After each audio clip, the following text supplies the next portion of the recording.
এই মাদ্রাসাকে পুনর্জীবিত করার জন্য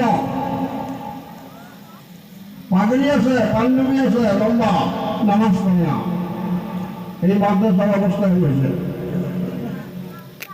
এই মাদ্রাসার অবস্থা হয়েছে। এই জন্য এই মাদ্রাসাকে জিন্দা করা, যে সমস্ত বুজুর্গ এই মাদ্রাসার খুঁটি কেটে দিচ্ছে, ওনাদের কি আশা ছিল যে আমরা মারা যাব, এই মাদ্রাসাগুলো চলবে সব আল্লাহ আজাদ থেকে আমরা বাঁচে থাকবো। আমরা পাবলিক 1 টাকা 2 টাকা 100 200 করে ধান দেয় কেন দেয়? ফলো করে আজাদের জন্য, ফলো করে যেটা আল্লাহ জাহান্নামে না দেয়। কিন্তু আজকে দেখা যায় চালা হয় মাদ্রাসা পড়া নাই, মাদ্রাসার ছাত্র নাই। মানে আপনাদের কাছে অনুরোধ করলাম, আমরা সিনিয়র মানুষ হিসেবে, সিনিয়র আলেম হিসেবে, মুরব্বী হিসেবে এই জায়গা পার্শ্ববর্তী মাদ্রাসার মেহরবানি আছে, পার্শ্ববর্তী মেহরবানি সরকারি আছে,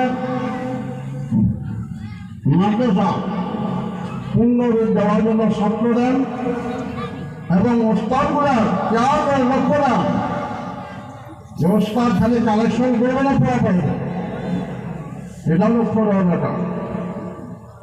আমরা ছাত্র দেওয়ার জন্য রাজ দিয়েছি, ছাত্র যেন মাদ্রাসার পূর্ণ পর্যায়ে উন্নতি আমলগুলো হয়। কথাটা অনেকের ভালো লাগবে, অনেকগুলো বেড়া লাগবে। টিচার মিটার আসলে মানুষ ঠিক হয় না, টিচার মিটার আসলে মানুষ ঠিক হয় না। কেন মাদ্রাসা অবস্থায় লোকাল মাদ্রাসা কেন বানিয়েছে? ছেলে মাদ্রাসা কেন আছে? ছেলে নাই।